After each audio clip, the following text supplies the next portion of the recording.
Okay, let's start with our motivation.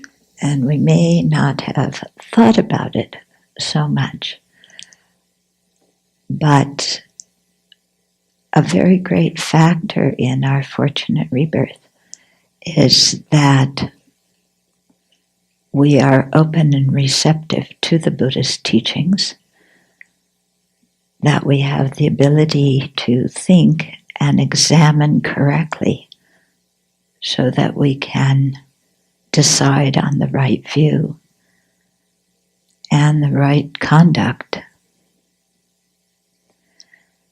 Because it would be so easy to have been born as someone who follows along whatever they're taught, who doesn't analyze and discriminate well between different spiritual beliefs, and who as a result adheres to all sorts of wrong views and views that are actually harmful to themselves and others.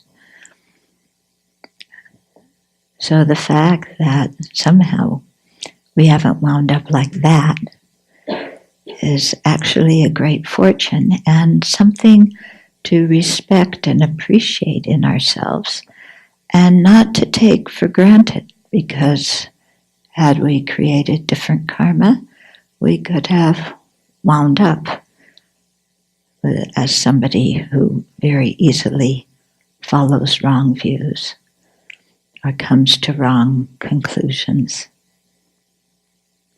or who acts in harmful ways based on those kind of mistaken beliefs.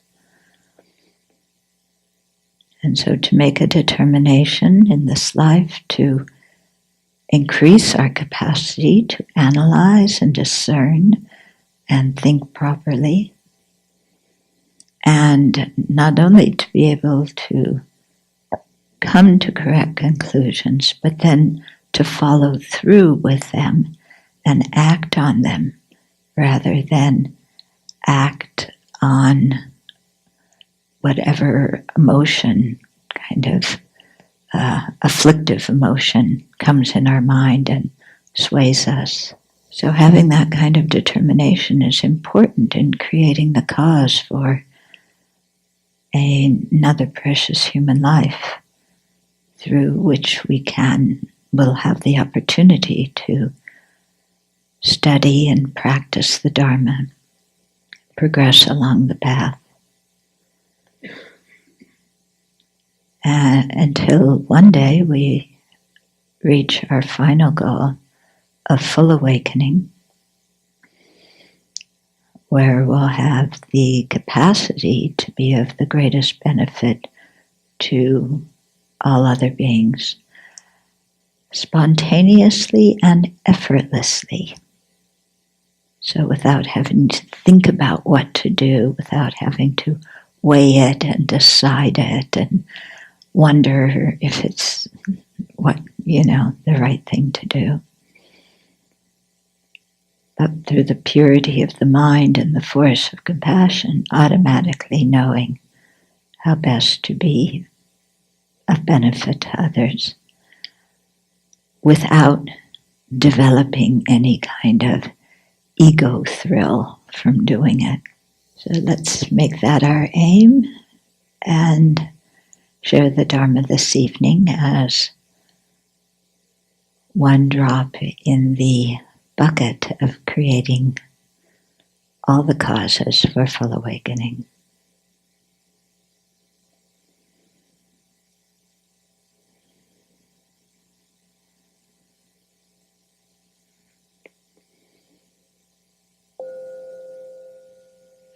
So last week we were talking about fortitude, and I had actually had the intention last week of approaching fortitude from a slightly different angle, and I didn't get around to it. So I thought to do it this week. And the way I wanted to approach it was, because fortitude has to do with dealing with anger. So I wanted to look at how we use religion to cultivate anger instead of to cultivate peace. How because there's so many movements, and there have been throughout history, of people using religion to create hatred.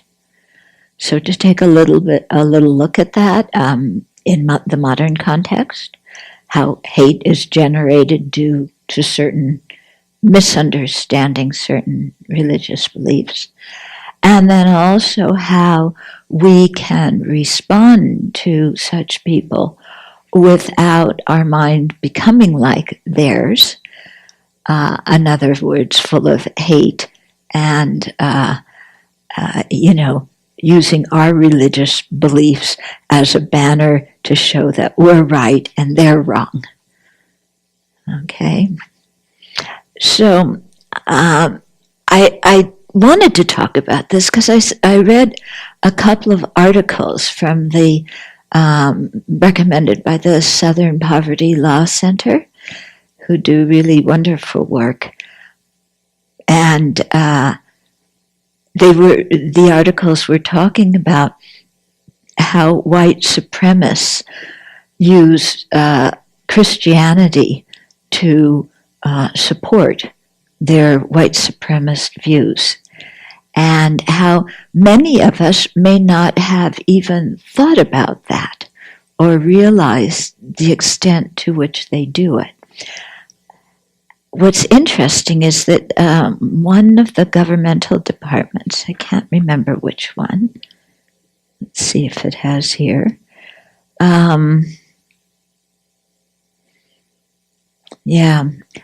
anyway, one of them that follows through, it was even government, maybe it was SPLC, thinks that there's more danger from these white supremacist domestic terrorist groups than that there is from Islamic terrorism. Okay, although of course, the dear Prez has gotten people fired up about Islamic terrorism and neglected the domestic terrorism. Okay, and I'm talking about this partly because, personally speaking, I'm much more concerned and much more afraid of domestic terrorists than I am of Islamic terrorists. Yeah, some people may disagree, but angry people walking around saying this is my country and carrying guns is, I see much more, and I'm much more concerned about that than foreign terrorism. Okay, so, there's been a lot of discussion already about how the people practicing jihad have completely misunderstood Islamic philosophy, that the jihad is actually the personal struggle within oneself. That we know very well, isn't it? Trying to control the uncontrolled mind, trying to pacify the mind. But very few people really acknowledge or understand right-wing white extremists and how they've used religion, especially Christianity, to support their views and create terror and create hatred, lots of hatred, which we saw on display very vividly in Charlottesville. Okay, but this isn't new. I graduated in history from college, most of which I've forgotten. But the one thing that I remember very vividly is that every generation in Europe, people were killing each other in the name of God. And it was something that as a young person made me actually reject religion, all religion, because I thought if religion makes people kill each other in the name of God, then it's useless. What I didn't realize as a young person was that this is not the problem of religion, it's the problem of human beings who misunderstand their own religion. who think they are being religious, but who are actually misunderstanding what the leader of their own religion taught. Okay, so we have all sorts of white right-wing extremists in the United States. There's some called, I never even heard of some of these, the Soldiers of Odin, Phineas Priests, the Army of God. There's many more to come. The people from Ruby Ridge, the people from Waco, or Wacko. Yeah, and we live 45 minutes away from where the Aryan Nation used to have its seat in Hayden Lake, where our dentist is, So, these things are not that far away. Okay, so I'm going to share with you some of what I've learned here. So, in the 1980s and 90s, these right-wing extremists, they were really galvanized because they perceived that parental rights were getting ignored, that abortion was becoming an issue, that some of their authority as parents was going away.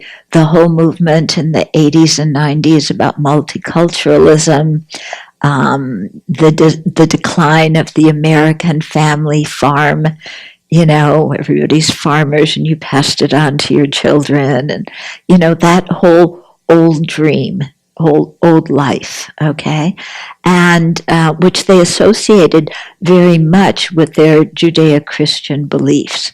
So they felt all of that was coming under attack, and that instead ethnic minorities were being favored, that, they were getting the unemployment and the food stamps and everything, and so were the immigrants, so were the different diverse groups, and they were being left out. So there's some other groups called the Covenant Sword Arm of the Lord. Yeah. Okay, so they were affiliated with the Aryan Nation and also the Aryan Brotherhood. And the Aryan Brotherhood had branches inside prisons. In fact, one of the guys I wrote to in Texas was a member of the Aryan Brotherhood for a while, until he told me he got tired of hating. And then he quit, but it became very dangerous for him after he quit, because then they all went after him, because he had deserted his white brothers. So a lot of those groups, they're domestic terrorism, they're anti-government, and anti-Semitic and anti-immigrants and anti-everybody except themselves, basically, So you can see that mind that gets into a state that sees the rest of the world as threatening because it's different. Either different language, different skin color, different ethnicity, different food, different clothing, different furniture in your house, different holidays, anything that's different. How people become very paranoid and suspicious of all of that. And then, like I was saying at the BBC, go into this thing of, I'm being a victim because they're taking away what I had and what is my right. And these people considered this, that they had their divine rights and their constitutional rights, which were all glommed together, their divine rights from God and constitutional rights glommed together. And these were all being challenged by, diversity within America. And so, and they saw the government's response to some of these things, like, the whole burning at Waco, the shootout at Ruby Ridge. They saw the government as being tyrannical, so they were quite anti-government as well. So a lot of these people, what they relied on in terms of religion to bolster their cause and justify what they were doing was the end of time prophecies, I mean, I don't know how many times in my lifetime the world was supposed to end, and the apocalypse and Armageddon and the whole thing. And it's never happened, but so many times in my lifetime it's been predicted. And these people really seriously believe this is happening. So they stockpile food, they stockpile weapons. Yeah, they think of themselves as good people and good Christians, but if the world's coming to an end and food and water are at a premium, they're going to use their weapons to shoot anybody who threatens their own stuff. Yeah. I remember some years ago, do you remember when we were studying these videos about that guy who was talking about the banking system and how crash course? Yeah, so it was very interesting and it made sense economically what they were teaching. But then they passed out some information, and one of the things was, do you have a gun? How do you plan to protect your family?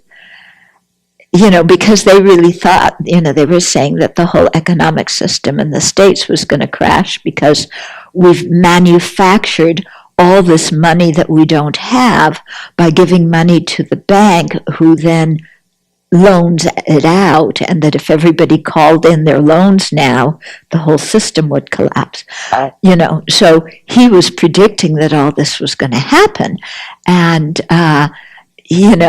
and then he put this thing in about how are you going to protect your family and do you have enough guns? And I'm going, whoa, excuse me. I think I've learned enough crash course, because I was interested in it just for the economic theory. Okay, but what I'm getting at here is that a lot of these groups, they feel like the world's coming to an end. They have to take care of their families, which justifies their suspicion, their paranoia, and, having weapons and using weapons on others. Anti-government conspiracy theories, very much that, the government is conspiring in all these ways to fool us and cause the system to crash. And I mean, I have one person who's an extremely intelligent person, and a few months ago he was here and he started talking to me about how he was watching some movies and the planes on 9/11 didn't actually crash into the buildings, into the World Trade Towers, and he was thinking it's a government conspiracy, because the government really bombed those buildings or something. And I was totally shocked, but he believed that. Yeah. I mean, it didn't account for where those two planes disappeared to if they didn't bang into the buildings, but but that kind of government conspiracy theory coupled together with an affinity for weapons. So weapons are going to be your protection. Okay? So then you got some of these people, they like to live off the land. They isolated themselves from other family members. They stockpile food and weapons to prepare for the end of time. And of course, the whole end of time thing is coming from the Bible. Okay? And then you get this thing, so these, there's one group, one book called The Tabernacle of Hate, written by the leader of the former leader of the Covenant Sword Arm of the Lord group that I was talking about. Okay, and so he was talking about three factors that contributed to the radicalization and mobilization of these kinds of people. So one, an ideology that generates fear, anger, despair. Okay, so yeah, there it is. You can use religion for that. A group that emphasizes communal living and physical and mental isolation from other groups, limited access to the rest of society and to other kinds of thinking, other kinds of people, and a charismatic leader that manipulates and directs people. So groups, tend to have those three qualities, and are very insular. Okay, so some of these groups are called Christian identity groups, okay? And so, so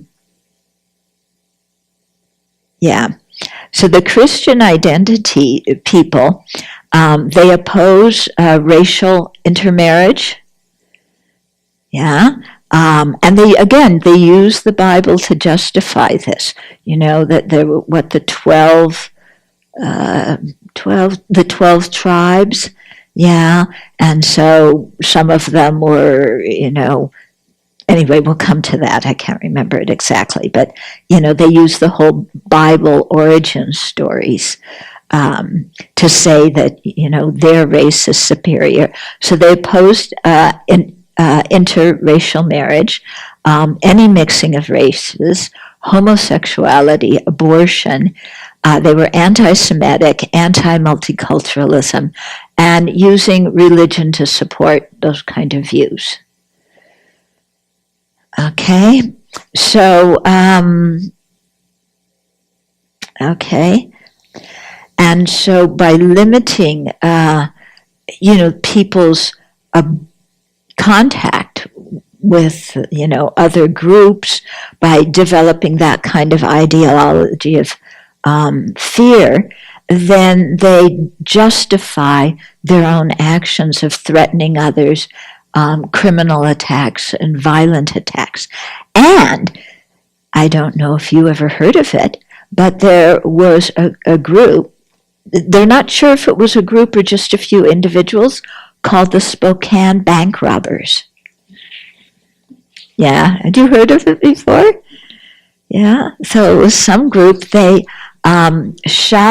they attacked the Spokesman Review. At the same time, they robbed a bank and took a bunch of cash, and, somehow justifying all of this through their Christian philosophy.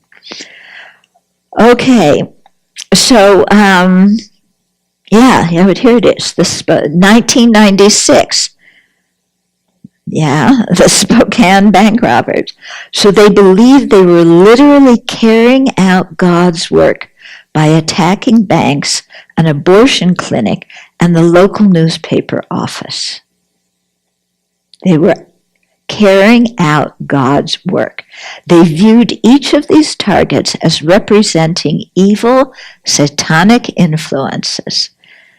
Okay, and then one domestic terrorist bomber, Eric Rudolph, cited Bible passages and offered religious motives for his attack on abortion clinics in Georgia and Alabama.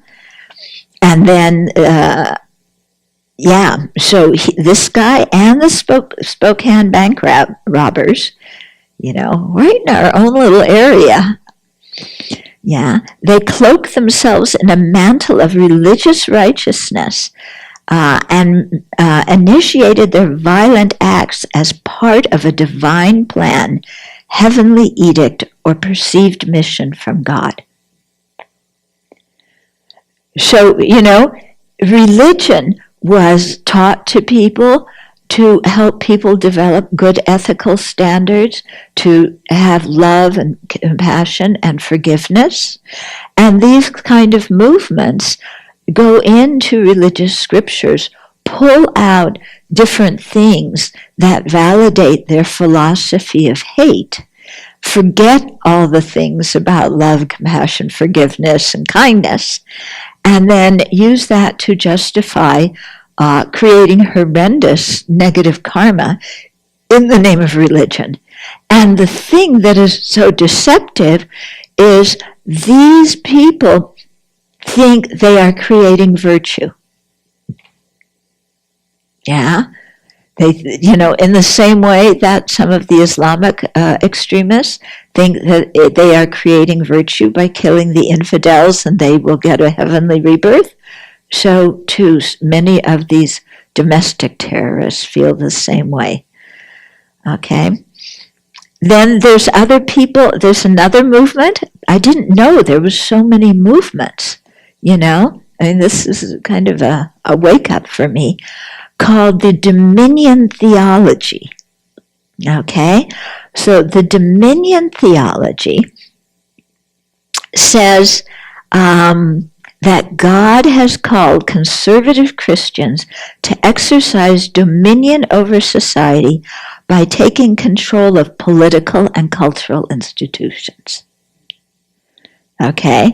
This is in the same way that you have Islamic fundamentalists that want to do that in Islamic countries and set up Sharia law, you have these Christian fundamentalists that think they should be able to take over American political and cultural institutions and make it Christian law, which means law according to what they believe. Okay? So you see, it's just, this is human beings throughout time. This is nothing new. This is what I learned in my history classes. First people who are insecure or people who are downtrodden need a philosophy. There's fear, there's hatred. They need a philosophy that justifies their fear and hatred. They feel insecure in society, either economically or culturally or whatever.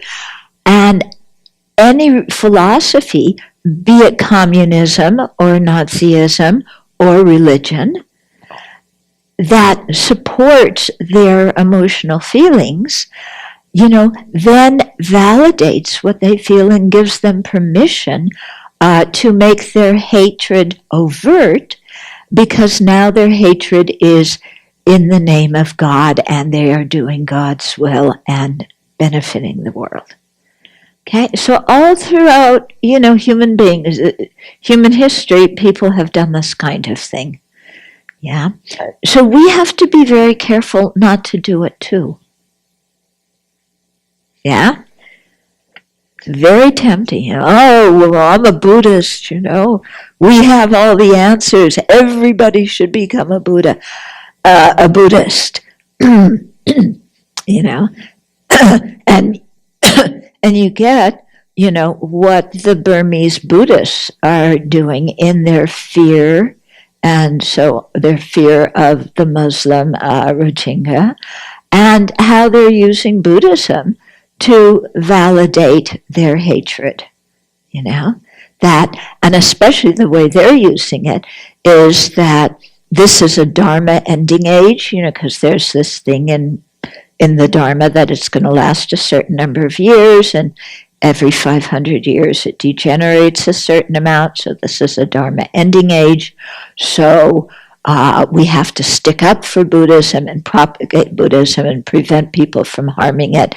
And these Rohingya people are coming in. They want to marry the Buddhist women and convert them to Islam, and then all their children will be Islamic, and then Burma will no longer be a Buddhist country. It will become a Muslim country. And they're afraid of that. Okay? Oh, you're shaking your head, but this is what the white Christians in the South are afraid of in terms of minority groups, that they're going to have a higher birth rate and take over the country. This is one reason why the folks in Nigeria, I think the northern part of Nigeria who are Muslim, wouldn't get polio vaccines, because they thought that the whites who were bringing all these free polio vaccines were going to try to sterilize their the kids so they wouldn't be able to reproduce and carry on.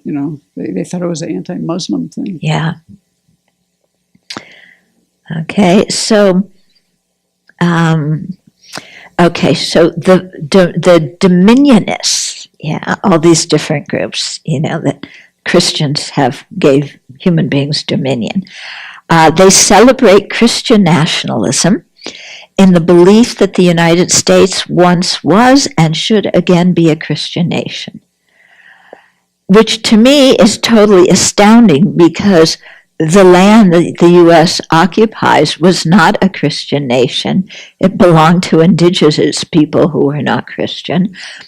After the U.S. came to be, it's always been multi-religious, multicultural. But these people have the idea that it's a Christian nation. And actually, many of them, especially in Texas, you're from Texas, aren't you? Yeah, good old Texas. They're rewriting the high school history books to say that this was formed as a Christian nation, not as a multi-religious, multicultural nation. Are you going to defend Texas? Good. On that point, when I was learning high school history, I learned that the Civil War was over states' rights. Never did it mention anything about slavery. Yeah, it started off over states' rights. But so they conveniently, and there was one textbook even that was talking about all the immigrants that came to America, including the ones from Africa. I also learned that slavery was a good thing from this textbook because they provided health care and a place to sleep. Yeah. This is for real. Yeah. No, and this is very much what some people are saying. This was in the Reconstruction, or after the Reconstruction period, saying slavery was very good because it gave people a job, a roof over their head, food, health care, just what you learned in school a few years ago. I have so many. Also, sending slaves back to Liberia was a good thing for some reason. The which was? The sending the slaves back to Liberia was written in as a good thing. Yeah. No. Yeah. It's this whole thing of, people rewriting history and according to their own culture. So, did you say anything about it, or did your family teach you otherwise? A really good 11th grade history teacher, and all of this is learned in 9th and 10th grade. And my 11th grade teacher, who was actually a United States history teacher, really exposed a lot of the United States tendency as a whole to rewrite history in their own favor. And that's when everything kind of became so evident. Mm-hmm. Yeah. Okay, so there's so that the U.S. is a Christian country and it should remain a Christian country. And the second premise of the dominionists, they promote religious supremacy insofar as they generally do not respect the equality of other religions or either other types of Christianity. So these people are, the real breakout groups from the breakout groups. Yeah, and other religions are all false. Also, other types of Christianity are false. And then third, they endorse theocratic visions, believing that the Ten Commandments or biblical law should be the foundation of American law, and that the U.S. Constitution should be seen as a vehicle for implementing biblical principles. Yeah, this is it's the Christian version of Sharia law. Yeah. So any idea of diversity, of respect for other religions, of the fact that not everybody agrees with your religion's beliefs, out the window because our beliefs are right. We are entitled to do whatever it takes to, because we have the dominion, we're supposed to carry out God's will and run this country and make everybody virtuous under the influence of our weapons. Okay? So dominion theology calls for Christians to assert God's dominion over all mankind, including their communities, secular politics, and American society, to achieve the fulfillment of their messianic expectations, to prepare the world for the second coming of Christ. Okay, so this is, they use the Bible to support all their political beliefs. Okay, and God commanded them to make the kingdom of heaven in this life by incorporating the doctrine and principles of the Christian faith in the political establishments of the country. And we can see that all over the place, how evangelical Christianity has gotten. We have the Christian right now, and everything on the social issues that has gone to the right according to the religious views of certain people. Yeah, and just like the people that I wind up sitting next to on the plane who want to convert me, they think that they're doing what's compassionate. They think their anger and their hatred and their bias is compassion.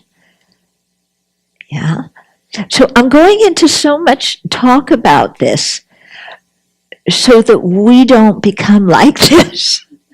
And so that we can pinpoint it see it for what it is, when we do see it, and figure out a way to address people about this kind of thing, because it's actually quite dangerous, especially not just in the political sphere, but when these people live in open carry states and with the prevalence of guns in the country. These kind of philosophies can be very dangerous. Yeah. As we witnessed with the Aryan nation, they finally got disbanded, they got arrested, and so on. Okay, so the radical Orthodox dominionists, so these are the super ones, advocate the abolitionment of civil rights, labor unions, public schools, and any other laws that they disagree with. They favor withdrawing U.S. citizenship from non-believers. Can you imagine? You have a religious test in order to be a citizen. That's what they're advocating. Well, that's kind of what the press is advocating too, isn't he? But withdrawing citizenship from people who don't belong to their religion, as well as the removal of women from the workforce. Because according to the Bible also, the men have certain roles, the women have certain roles, they should not be working. Okay? But abolishing civil rights, yeah? Because again, they're going back to this old, how the Bible laid out the structure of society in ancient times, yeah, or how the Bible just went along with the structure of society in ancient times. And then thinking that if they can recreate that now, we are preparing for the second coming. Okay, so then there's another movement that's called the sovereign citizen movement. So these people, so there's all these different groups, and they agree on some things, they disagree on other things, they emphasize different things, but they all come back and use religion to bolster them. So the sovereignist groups say that the U.S. government is illegitimate, and they do not need to follow U.S. government laws. They do not need to pay taxes. Okay, so they are sovereign citizens. They have no obligation to the federal government because it's illegitimate. At most, they'll say the county sheriff is the most important law enforcer. Joe Appario, yeah, that's the most important law enforcement. They say that there is a bigger risk from these different kind of groups. It doesn't say which branch of the U.S. law enforcement. But the domestic terrorists are more dangerous than the Islamic extremists. Okay, so what I'm talking about is not an attack on Christianity, and it's not an attack on people who are very religious. What I'm talking about is how people misconstrue their own religion and use it to support their own incorrect, suspicious, hateful agenda. Okay? So these people are clearly in a lot of pain, aren't they? A lot of pain, a lot of confusion. They feel their world is falling apart. They feel that there's nobody to trust but themselves and their own weapon and their own group of people. Yeah. So they're people who are not thinking clearly, and there's such incredible, there's the inner distress, and then there's the public pressure from the family, and many of them go to private schools, or they're homeschooled, and so much pressure, from everybody in their environment to believe in that way. So quite difficult for them. Yeah, so we've had recent times, a lot of hate-based attacks. The KKK was active, the beginning of the century and in the 20s and in the 50s too. And then they kind of, weren't so active, and they're coming back now. We have, a lot about the KKK, the Christian identity adherents, and then some of the neo-Nazis also use biblical imagery. Okay, so white supremacists believe mainstream religion, including Christian denominations and their institutions, have fallen astray from God and are under the control and influence of Satan. So the regular Methodist Church, Presbyterian Church, Catholic Church, these are all under the influence of Satan, according to these people. Okay, as a result, white supremacist groups interpret scriptures and scriptural parables through the lens of racial discrimination and hate. In this way, they can justify their beliefs as being good, moral, and responsible. Yeah. Can you hold the questions for the time being? Okay.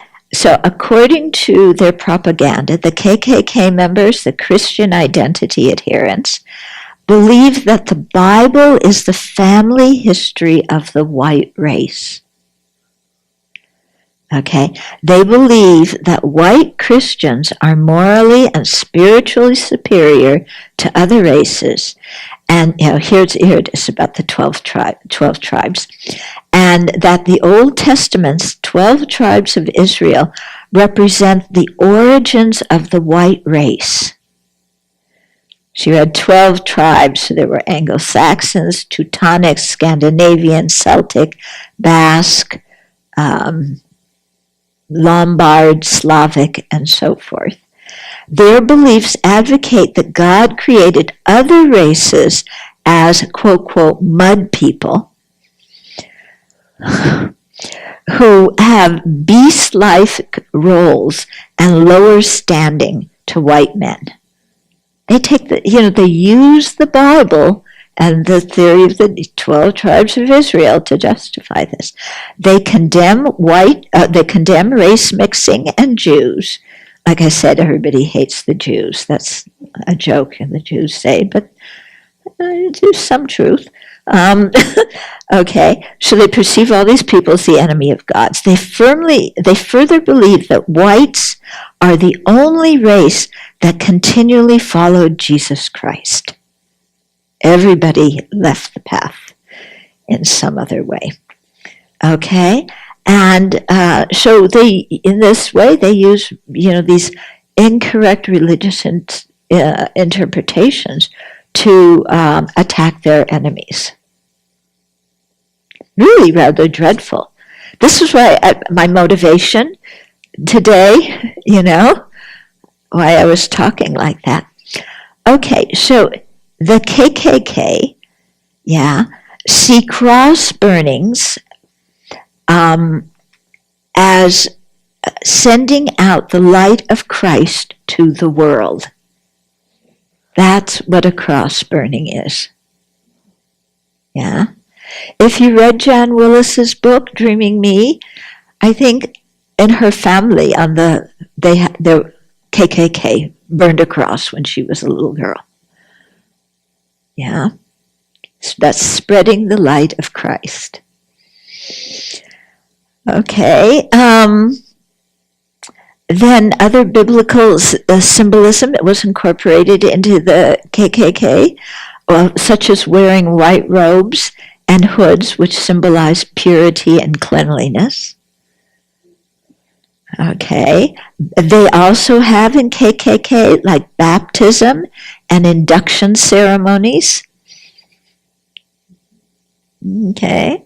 So, and the primary symbol, the KKK's primary symbol is called the Mioak, which stands for mystical symbol of a Klansman. It's also called the blood drop cross. So it features a white cross with a red teardrop at the center. The blood drop cross symbolizes the atonement and sacrifice of Jesus Christ, as well as others who have shed their blood for the white race. Some KKK leaders are actually ordained ministers, and some have even organized churches which enjoy tax-exempt status. For example, the Church of the National Knights of the KKK, the Christian American Knights of the KKK, the Knights of the White Disciples, and the Soldiers of the Cross Training Institute. Okay, then the Christian identity movement, going back to it. Yeah, so it's a racist religious philosophy, and this has a network of churches and ordained ministers. Okay, it's called Christian identity.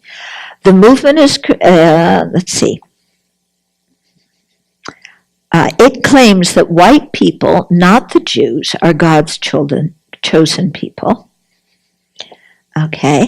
Many of them think that they're living at the end times and thus mobilizing themselves for the end of time by stockpiling food, water, weapons, and ammunition, in advance of the impending apocalypse. I mean, you can see how this is so far away from what Jesus taught. Yeah, I mean, Jesus would be totally horrified at what people are doing in his name. And some of these groups think that they have a role to play in hastening the coming, the second coming. There's another group called the Phineas Priests. That is also a Christian identity group, and they believe that they have been called to be God's holy warriors for the white race. Okay, so the term Phineas priest is derived from the biblical story of Phineas. It's in the book of Numbers, which adherents interpret as justifying the killing of interracial couples. So from this story in the Bible, they justify the killing of interracial couples.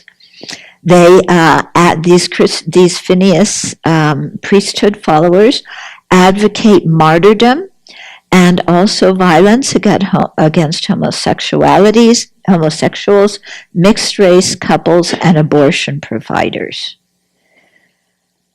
Okay, they've written books and so on. There's another Christian identity group that's called dual seed line doctrine. Dual seed line doctrine. And it teaches that Jews are the literal offspring of Satan through Eve's impregnation by the snake at the tree in the Garden of Eden. According to the dual seed line doctrine, the white race continued through Adam and Eve's son Abel and other children, while the Jewish race began with their other son Cain. Further, they believe the Bible story of Cain slaying Abel suggests a Jew murdered the first white offspring, starting a war between whites and Jews, which continues to this day. Okay, finally, the neo-Nazis, we're getting to the end of this, believe that the swastika has biblical origins dating back to the time of Adam. And the Aryan Nature literature says, quote, the swastika represents the revolving resurrection cross and the promise of the Messiah, which was fulfilled in Jesus Christ's death on the cross. Further, Aryan Nation members were taught that the open-handed salute, the Heil Hitler salute, has always been used by the white race to acknowledge God in the heavens and our own dependence on Him for strength and succor. Their group's literature states. Okay, then it gets into a little bit how some of these groups use Norse and Viking imagery too, because the idea of white strength and so on. There's another movement called the creativity movement, and they emphasize moral conduct and behavior for the white race. For example, your race is your religion. Yeah, they have 16 commandments and so on. And these members of the creativity movement have carried out violent crimes such as mass shootings, arson, and attempted bombings and murder. Okay, so all this is done in the name of religion. So hijacking religion to support hatred. Yeah, and no matter what religion it is, people who do this are not understanding their own religion properly. Okay? But they twist it so it supports their feeling, it supports beliefs and actions that give them the false sense of power. Yeah. Now there's that big movement against ISIS and Muslims, and what you just described is exactly the same thing happening here. We have our own ISIS. Yeah, totally. And yet people can't see it because everybody sees themselves as having the true correct beliefs and the people they don't like having wrong beliefs. That's why I've always thought that all the fundamentalists of the world, whether they were religious, political, whatever fundamentalists, if they had a conference, they would all get along so well because they all have the same way of thinking. The only discord is they each have their own belief system, but the way of thinking is the same. It's us versus them, and we're the privileged ones who have the God or the Almighty or whatever it is on our side. And those are people who are trying to destroy us, who are the forces of evil. Okay? So I wanted to talk about this, like I said, so that we would be aware of what's going on in the country, but also to make sure that we don't become like this. You know, that we don't become a born-again Buddhist. Yeah. Or it's like, have you ever met people who are born-again vegetarians? Yeah? Oh my goodness. It's really difficult, you know, because everything vegetarianism, you have one little bit of milk and, you know, you're doing it all wrong. Yeah. Oh, right. Okay. Yes. Well, the vegetarians, you have one little bit of meat, and and then the vegan people, you have one little speck of milk, and you know you're doing it all wrong. And so people, you know, getting into some philosophy, and vegetarianism is great, and I would prefer everybody were vegetarian, but I'm not going to go around criticizing people and blaming people and doing this whole thing. But you see how the mind works when there's a sense of insecurity and powerlessness, and there's a human need to belong to something that is bigger than ourselves. And so people, you know, whether it's being a born-again vegan or, you know, wanting Sharia law or a white supremacy group based on Christian principles, it meets that kind of need, you know, in people. And unfortunately, it seems to be especially attractive to young males. You know, in most of these movements, what you have, you know, are you guys. So, you know, I'm sure glad the four of you are here and not somewhere else. Okay, because they would all be trying to, what is it? Recruit you and radicalize you. Yeah. Yeah, so I don't know what it is, but yeah, you have an idea? This isn't really pertaining to what you were just talking about, but I was wondering why do you think Buddhism has never been hijacked? Why do you think, you know, throughout Buddhism, I know that it's, you know, we're taught compassion and nonviolence, but so are these other religions. Mm-hmm. So what is it that you think about Buddhism that it wasn't able to be, you know, used as a weapon instead of what it is? Okay. Well, first of all, I must, it's not that Buddhism has never been used. Yeah.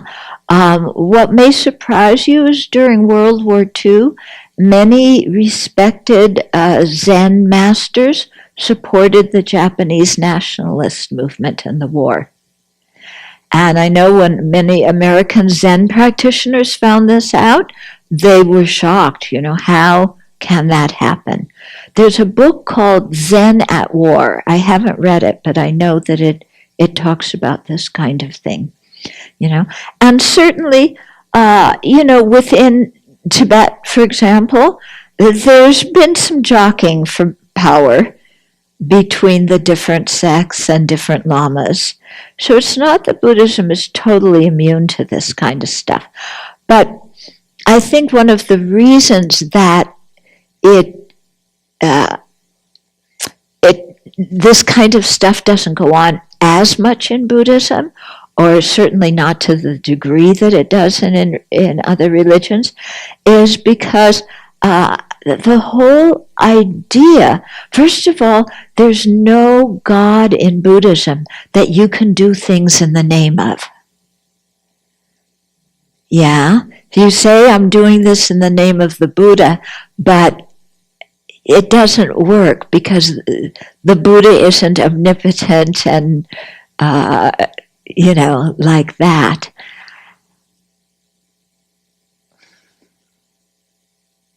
What else?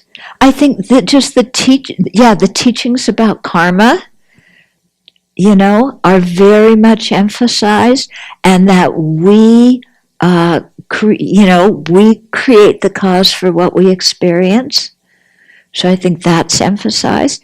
And then, right there in the Dharmapada, the Buddha just states so clearly that hatred is never overcome by hatred, but only by love. Yeah? And some other people have ideas. What do you? Well, I was thinking about the chaplain at Airway Heights showed me a study of violence in prisons grouped by what religion the inmates practice, and Buddhists have the lowest. And I was wondering, that I didn't read the whole thing, I don't even know why, but I was thinking that all religions have wonderful ethics, but in Buddhism you're forced to turn inward. And I think that at least the people I know in prison, they really resonate with the Four Noble Truths. Yeah. And I think that this emphasis in Buddhism about looking inside, and then if you learn tools how to work with your mind, which is what I see happening there, people learning how to work with their mind in a way that helps them. Yeah. I think those things would so that keep there's you a little practical safer. methods. There's practical methods in Buddhism that they can learn and apply to change their mind. Yeah, for sure. And also the Buddhism tells us to think and analyze and not just accept on faith. Not based. Yes, that's true. It's not based on punishment. Yeah. I think it's also part of the Christianity and Islam. They've been forced on other people, whereas Buddhism is just now expanding, and it's doing it in a gentle way. You have to go find Buddhism. It's not going to come knocking on your door. That's true. In the sense that Christianity and Islam, you are exhorted to convert other people to your religion. Yeah. In Judaism and Buddhism, no, not at all. Yeah. They're not proselytizing religions. Yeah, it's another good point. Good evening, Venerable. Thank you for raising up this topic. I'm actually in the process of writing my own book about colonialism and ethnic identities and such. As a mixed tribal person, I do not identify as mixed race but mixed tribe, because all of my ancestry is native, indigenous, or aboriginal to the continents from which I descend. And in regards to Sharia, yes, this is another term or concept which has been twisted around like the concept of jihad. Originally, Sharia was actually supposed to be a personal code of ethics for one to purify themselves. And just like with Christianity, Christ, or which is from the Hebrew Moshiach, meaning an anointed, someone who has been anointed, and Islam, which in Arabic is derived from the meaning of one that attains equanimity through surrendering their ego, their false self. But what happens is the exoteric, or people take it literally and begin to twist around the teachings. And I think a lot of this is due to also not understanding the original language in which these scriptures were written. This causes a lot of misinterpretation. Yeah. Especially the particular verses that may seem to exhort to violence. But they have to be looked at symbolically and metaphorically. You mentioned the KKK and groups such as the Christian Identity, white supremacist, Christian extremist groups. Indeed, they have this concept, this false concept that Jesus was white and that whites are the chosen people. Yeah. But there's also other groups. There's actually black supremacist groups which have the same exact idea, but they say Jesus is black and blacks are the chosen people. And both of these groups have the same exact modus operandi, except the only difference is one is saying whites, Jesus is white, the other saying Jesus is black, and then that we're better than you. And they're based in the US, all these groups, these extremist groups. You see primarily coming from the US because the US is a country of extremes. And in addition... We are. It's true. We are. We're a country where everybody who didn't fit in where they lived came to live. Yeah? And both Sorry. both these types of groups, both of these groups are also anti-Semitic. They're very much against the Jewish people, against Buddhists, Hindus, Muslims, any other religion or culture. And this is very ironic because Christ, Jesus Christ, historically, as a person, he would have definitely been a brown-skinned Hebrew, Semitic, Middle Yeah. Eastern person. And he was from the tribe of Judah. So he was Jewish ethnically. And these same groups too, both the white supremacist and black supremacist groups, they also debate, or not debate, they argue over the identity of the ancient Egyptians. One group claims the ancient Egyptians were white. The others claim the ancient Egyptians were black. But the ancient Egyptians themselves identified as red people. And many indigenous tribes in Africa, including my own mother's tribes, identify as red people. And I also descend from another Ethiopian Hebrew tribe, which practiced a very ancient form of proto-Judaism. And Ethiopia, they mention slavery, but there's countries like Ethiopia, Somalia. These are African peoples who have never been enslaved at all. They've always been free. They've never been colonized. So they don't share the same narrative as a black people from US do. And the same thing would be a European with white people from the US. The cultures are different. These white supremacists and black supremacists or whatever have more in common with each other than they do with somebody from Europe or somebody from Africa. Europeans and Africans have their own cultures, their own languages, their own heritage. Something in the US, they don't really have that. So they have to invent things. And it's a combination of ignorance and arrogance and complete delusion. And finally, Hebrew is an Afro-Asiatic language. The Afro-Asiatic language family includes Arabic, Hebrew, Somali, all the Ethiopian languages, the Berber languages of North Africa. And the first country to actually recognize the US as a nation was Morocco, which is a Muslim country in North Africa. They're the first country to recognize the US. And the Moroccans asked the president. Can you wrap it up? Yes. The Moroccans asked the president about the religious status of the US. And the presidents at that time, they said the US is not a Christian country. It's open to all religion. So that's very interesting. Thank you. Okay. So, in contrasting a little bit about the question of why maybe Buddhism didn't develop this kind of aggressive stance towards others. I wanted to read you a story from one of the inmates that I correspond with. Okay?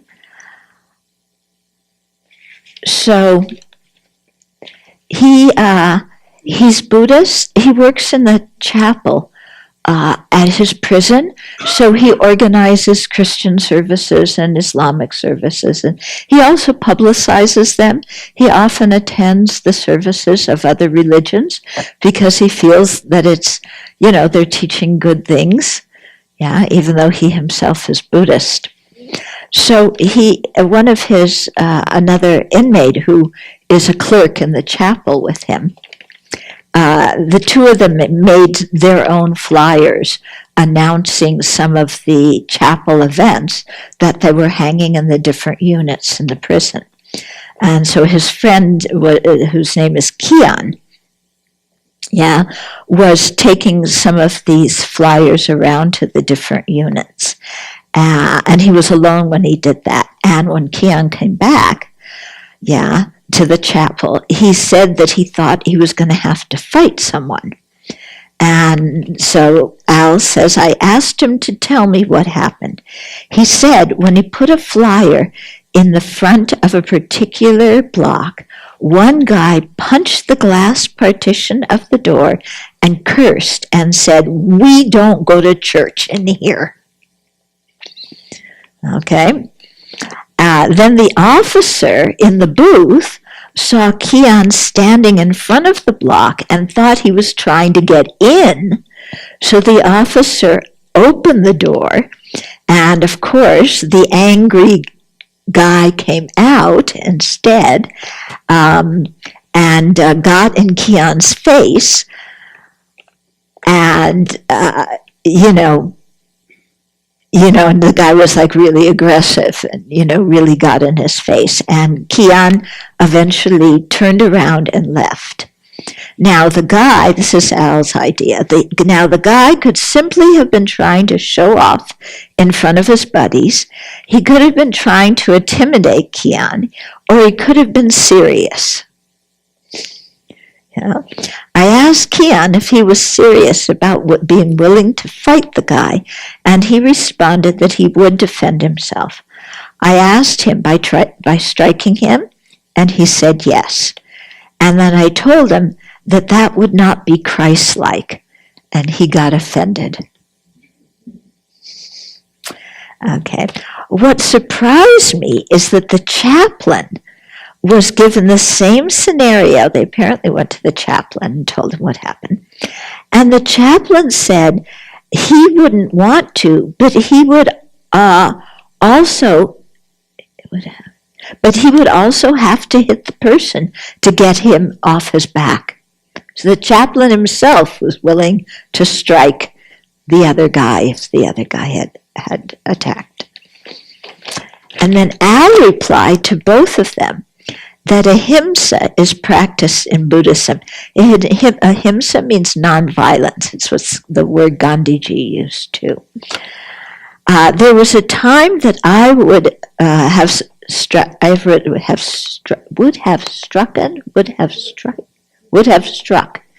I would have struck back. But I've prepared myself well in advance for situations like that. First, I would take a calm breath and see the person for who they are, a precious human being, a brother who is hurting inside.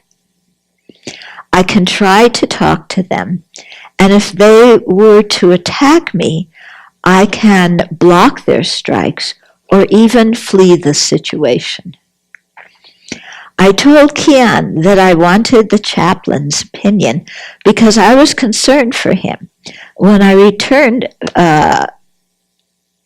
mentioned fleeing to the chaplain, then it dawned on him that he had an option. I can't say it enough. I'm grateful for the 3 jewels which have helped me in letting go of wanting to harm others, even when others are trying to hurt me. Yeah, so, this is somebody who's trying to practice the Buddhist teachings as he's heard them.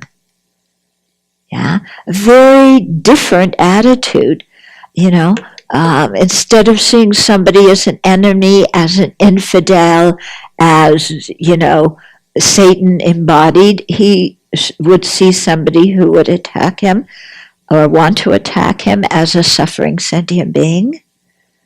Yeah. Instead of instantly going to violence, he would try and talk to the person. And even if the other guy attacked him, rather than get in a skirmish, he would leave the situation. Yeah, so that's what he's learned from Buddhism. So maybe that helps to answer our question a little bit. Yeah.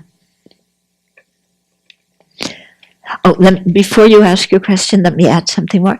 So, because one of the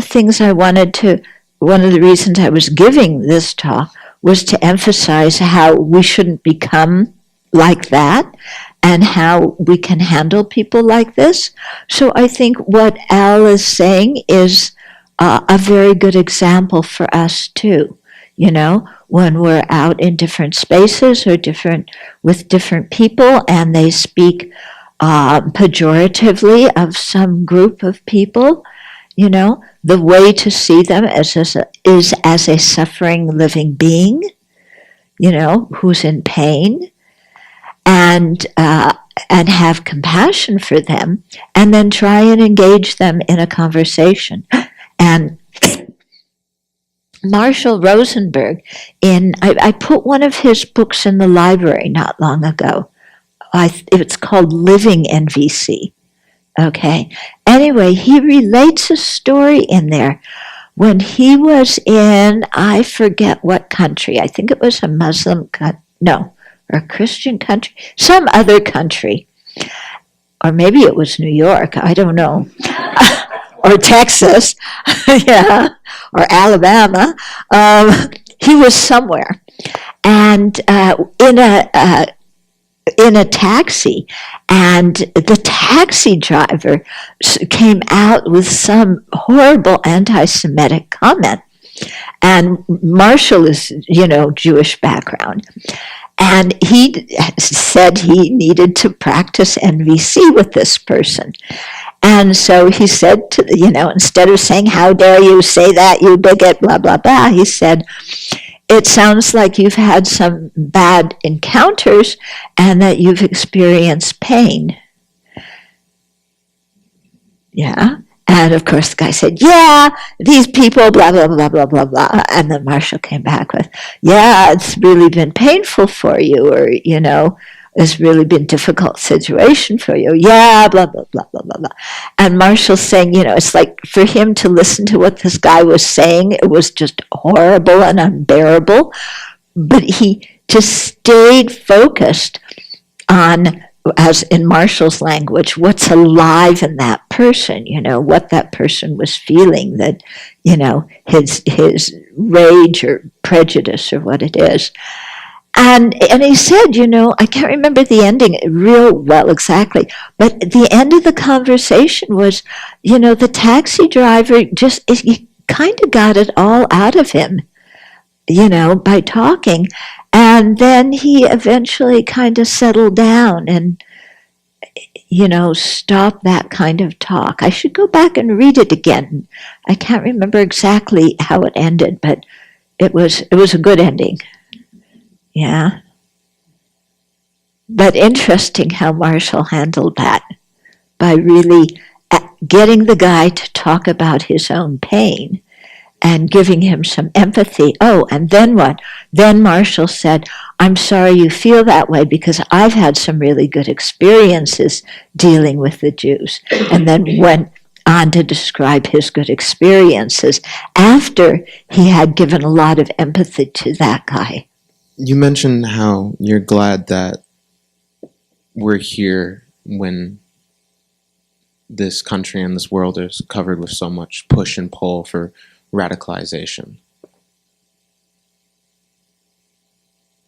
And that story of the inmates was one of the suggestion of radical nonviolence.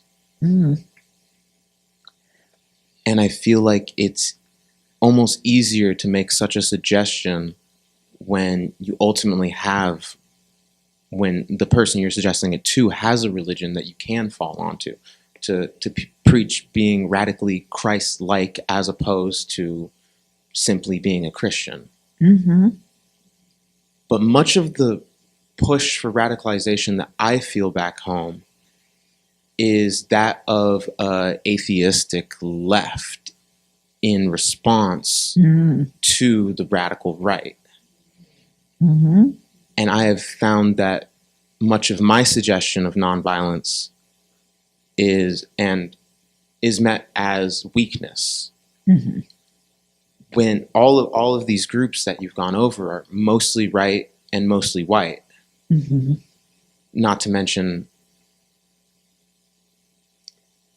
mostly right and mostly white, and I'm their enemy, but I don't want to see them as my enemy. Right. I want to love them. Yep. But I don't know how to express this feeling in a way that makes sense to the radical left. I think you just say what you're feeling.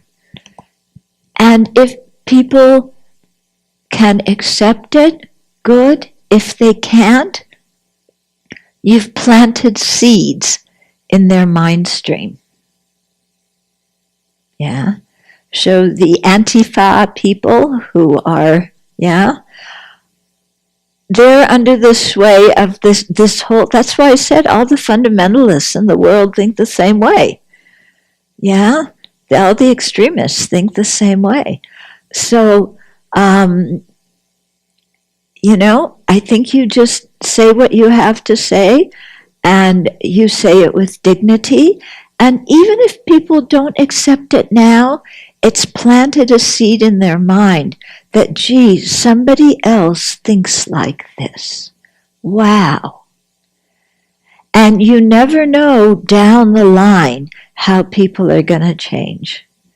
Like the one inmate I told you that told me he got tired of hating, so he left the Aryan Brotherhood. So you plant these kinds of things in somebody's mind because you can't push stuff on them. Yeah? And then maybe it bears fruit somewhere later on. Or maybe like Rosenberg, you tap into their pain and show them empathy without agreeing. You're not agreeing for the reasons of what they're saying.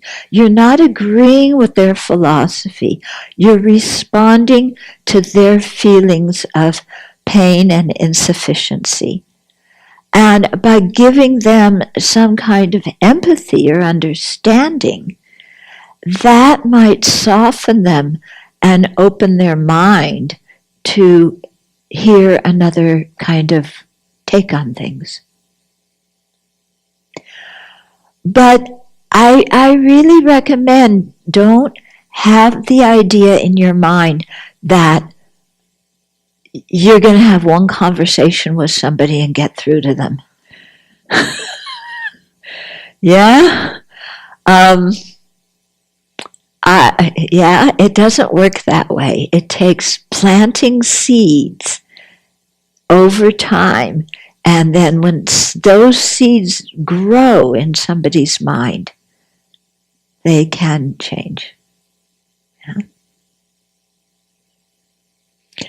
I know we would all like to change everybody very quickly. Yes, that's exactly it. The thing is to change ourselves. Yeah. Because if we can change what's going on in here, then how we relate to other people becomes totally different.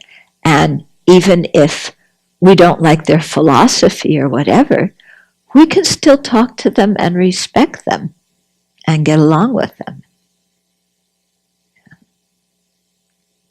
When we first moved here, there was something happening with the septic system, and I had to call somebody to come out and look at it. It was just the days during me and the two cats living here. So this guy came out, and, he's working out there, and I went outside to talk to him. And it turns out he's a libertarian.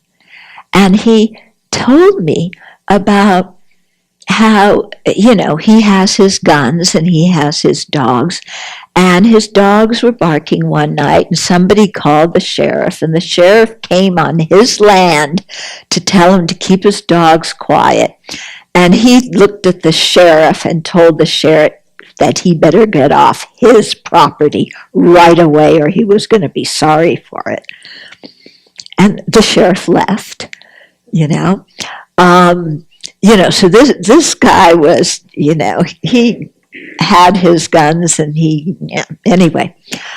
So I'm sitting here listening to all of this and going, I'm here alone, this guy, and but then the conversation continued, and we started talking about the school system and how involved he was with his children's school because he wanted his kids to have a good education, and so he was volunteered and he did PTA things and coached something or whatever. And we found all this whole other thing to talk about in which I could say, gee, I really think what you're doing is a good job. Yeah. And that surprised me so much. Huh? So, if you work hard enough, you can find a way to communicate with all sorts of people, especially if you get past that front that is their identity, especially if it's an aggressive identity. If you can get past that and work around it. I saw something tonight that I think I'm going to probably send to the community, but there was a story back in 1997. I didn't read all of the details, but there were black and white pictures, and there was a demonstration somewhere where it was mostly people of color, and there was somehow a white supremacist with a Confederate flag on his chest got himself in the middle of this group. And they got bats, and they started to beat on him. Mm-hmm. And a young black woman came out of that crowd and threw herself on top of that man and protected him from being beaten. And a few years, and you can see the whole scene is in these black and white frames in this news report. I don't know how soon later after that, it's been 20 years now. She was 18, I think, at the time. She was somewhere in either a cafe or a restaurant or something, and this man came up to her and said, "I want to thank you for saving my father's life." Shortly after that, he left the Klan. He left the Klan. Klan. Oh. That this was the son of the man that she had thrown her body over to protect him from being beaten to death by this group of progressive, leftist thinker, whoever they were. I don't know what the demonstration was about, but it was mostly people of color, some long-haired people and things like that. And he had gotten himself either into that mix unintentionally or had gotten isolated from his group, and she protected him. So his son came back years later and said, "That changed my father's life to where he left the Klan." Wow. So although it does take many, many seeds, sometimes the seeds are there and it just needs something that radical to make the decision to change. Yeah. If you find the story, please. I've started, Yeah, send it. Venerable Samten had something. In listening to your advice about not to be a born-again Buddhist, I think what you just said about wanting to change others quickly would be one of the hallmarks of a born-again Buddhist. And I think initially when we get really enthused about Buddhism and we get so excited and it really fits, I think we go through this phase of becoming a born-again. Yeah. And do you have any other, in your 40 years of practice, are there any other phrases that might be red flags that can help us? Because we all think in the room that we wouldn't be, but we might veer into it. And what we might look for to help each other. Nothing's coming to mind right now. Okay. I'd have to think about it a little bit more. I give you lots of advice anyway without asking what you're asking. Okay, Venerable Nima? I was just going to share a story from personal experience. Many years ago, I was married and we were living next to an old couple, very old couple, and the man was very hostile to the point where we just thought, oh my God, this is big, this man was just so full of anger. But he loved his lawn, and we would be out in the lawn, and I don't know exactly how we started to converse. He took a liking of me because his wife was named Alice, and of course my name is Alicia, so when I told him my name, I said, "Oh, you're the same name as my wife." And then he became curious about where we were from, and he would tell us all these stories that, of intolerance, that things that he had. And he was a World War II veteran, and he hated the Japanese. He still called them Japs. But even through all of that and all of that anger that he was kept on just putting out there, the friendship became so close that when he would need something, he would feel that it was okay to call on us. So, and the daughter came to our house and said, here is my name and phone number and my contact information. So, 'cause her father was really frail and the mom too. So if you ever notice an emergency there or something is not right, call me. And he would come over and he would spend time talking and talking and talking. So the point is that you're absolutely right. If we had just followed or gone with our instinct of staying away because he had all this anger, all these views that we weren't necessarily in agreement with, we never would have struck this friendship. Yeah. And for me particularly, it felt so good to be able to help the neighbor who needed help, and to know that we had somehow connected despite the superficial difference in views. Yeah. And he didn't like Latinos, but he knew we were Latinos, but he was at some point not even thinking about that. He was looking and relating to us in a very different way. Yeah.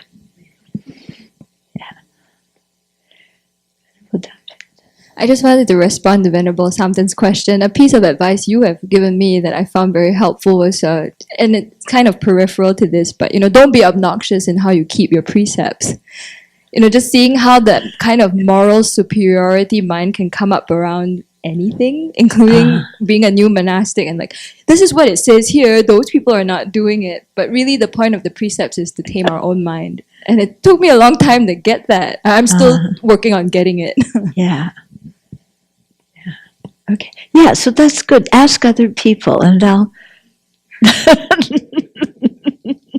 tell you advice that I've given that's been helpful.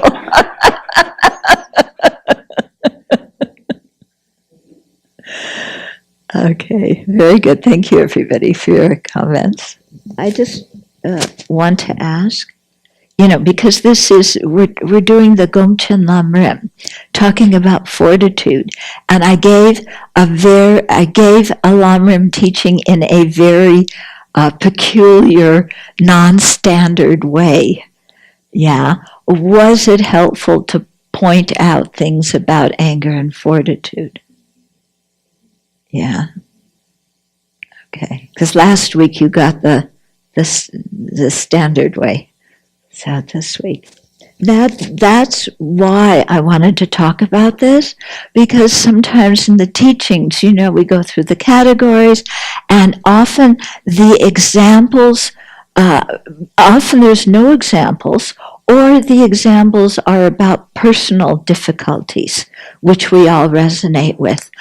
But we receive, or at least I receive, so many emails from people who want to know how to approach things that are happening in society. I'm not getting questions about relationships now. I'm getting a few of those. Those never let up. But it's, many about, how do I relate to what's going on in society now from a Buddhist perspective. And so that's why I wanted to talk about this. Yeah, we were talking about how the cats, they don't seem to know light-furred and dark-furred cats, They don't really, and it's very interesting, isn't it? For them it's all about food. They do not care about the color of each other's hair, or fur. They do not care about the color of each other's eyes. Yeah. Or their pedigree. Oh, yeah, certainly not. They're all mutts. But Upeka, he looks more sophisticated. Yeah. But, he doesn't hold that over the rest of them. For them, it's just who gets to the food bowl first. And yet, here are these human beings who make so many trips over the color of skin, the color of hair, the color of eyes, the pedigree, the way you talk. They all meow in the same language. They don't care how each other meows. Yeah, until they get to maybe 4 years old, 3 or 4, but at the beginning, it's true, they don't see any of that, little kids. Yeah, But it's so strange that, as adults who are supposedly wiser and more sophisticated than kids, we, just by looking at somebody, project so much that we think we know about them. Yeah. Really stupid. Yeah. Yeah, no, but I meant we're stupid. Is what we project is wrong. Yeah. Yeah.